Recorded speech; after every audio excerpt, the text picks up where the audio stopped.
اعوذ باللہ السمیع العلیم من الشیطان الرجیم من حمزہ ونفخہ ونفثہ۔ سورہ بقرہ کی آیت نمبر 258 میں اللہ رب العالمین فرماتا ہے، اے رسول صلی اللہ علیہ وسلم، کیا آپ نے اس شخص کو نہیں دیکھا جو اس وجہ سے گھمنڈ میں تھا کہ اللہ نے اسے بادشاہت دی تھی، وہ اپنے رب کے بارے میں ابراہیم علیہ السلام سے جھگڑنے لگا۔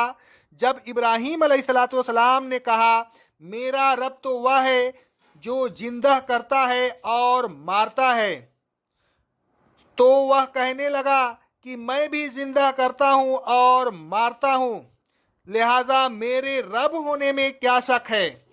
ابراہیم علیہ السلام نے کہا اللہ تو سورج کو مشرق سے نکالتا ہے، تو مغرب سے نکال دے۔ اگر تو ایسا کرے تو پھر تیرے الوہیت کی کوئی دلیل ہو سکتی ہے؟ یہ مطالبہ سن کر کافر حیران و متحیر ہو گیا، لیکن اس نے پھر بھی اپنی غلطی تسلیم نہیں کی اور ہدایت پر چلنا قبول نہیں کیا۔ اور وہ ہدایت پر چلتا بھی کیسے؟ اس لیے کہ اللہ ظالم لوگوں کو ہدایت کے راستہ پر نہیں چلاتا۔ گزشتہ آیت میں اللہ تبارک و تعالیٰ نے کفر کا انجام بتایا تھا۔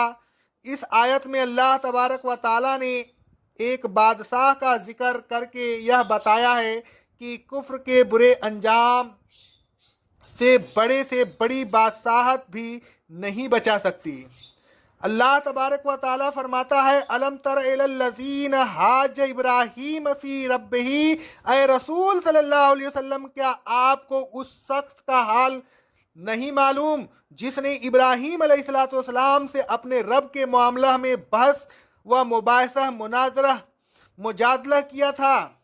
وہ سمجھتا تھا کہ وہ خود ہی رب ہے، وہی مالک اور وہی کارساز ہے، سب کچھ اسی کے قبضہ و قدرت میں ہے۔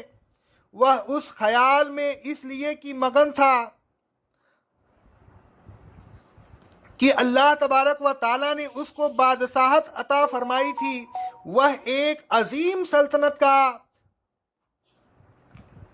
سردار تھا اور اپنی سلطنت میں جو چاہتا تھا کرتا تھا۔ اس چیز نے اس کو غرور اور گھمنڈ میں مبتلا کیا، لہذا اس نے اللہ تبارک و تعالیٰ کے رب ہونے کا انکار کیا۔ اس آیت میں اللہ تبارک و تعالیٰ نے فرمایا کہ اس بادشاہ کو جو سلطنت دی تھی وہ اللہ تبارک و تعالیٰ نے دی تھی، اور حقیقت بھی یہی ہے کہ جس کسی کو بادشاہت ملتی ہے اس کا دینے والا اللہ تبارک و تعالیٰ ہی ہوتا ہے۔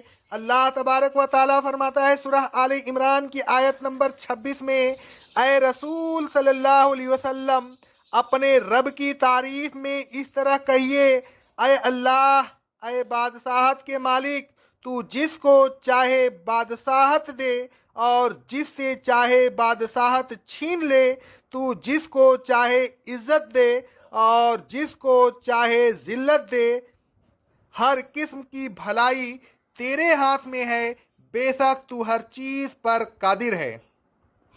نہ کوئی کسی کو بادشاہت دے سکتا ہے اور نہ کوئی کسی سے بادشاہت چھین سکتا ہے، عزت و ذلت سب اللہ تبارک و تعالیٰ کے اختیار میں ہے۔ پھر اللہ تبارک و تعالیٰ نے فرمایا کہ جب بحث شروع ہوئی تو ابراہیم علیہ السلام نے اللہ تبارک و تعالیٰ کی الوہیت اور توحید کی ثبوت میں کہا کہ رب تو وہ ہے جس کے قبضہ میں موت و زیست ہے، وہی مارتا ہے، وہی زندہ کرتا ہے۔ اے بادشاہ، کیونکہ تو یہ کام نہیں کر سکتا لہذا تو رب نہیں ہو سکتا۔ بادشاہ نے ہٹ دھرمی کی اور ابراہیم علیہ السلام کے استدلال کو غلط معنی پہنا کر کہنے لگا، انا اوہی امی، تو یہ کام تو میں بھی کر سکتا ہوں، میں زندہ بھی کرتا ہوں اور مارتا بھی ہوں، میں جس کو چاہوں قتل کر دوں اور جس کو چاہوں قتل سے بچا کر زندہ رہنے دوں۔ ابراہیم علیہ السلام اس کی ہٹ دھرمی کو سمجھ گئے۔ انہوں نے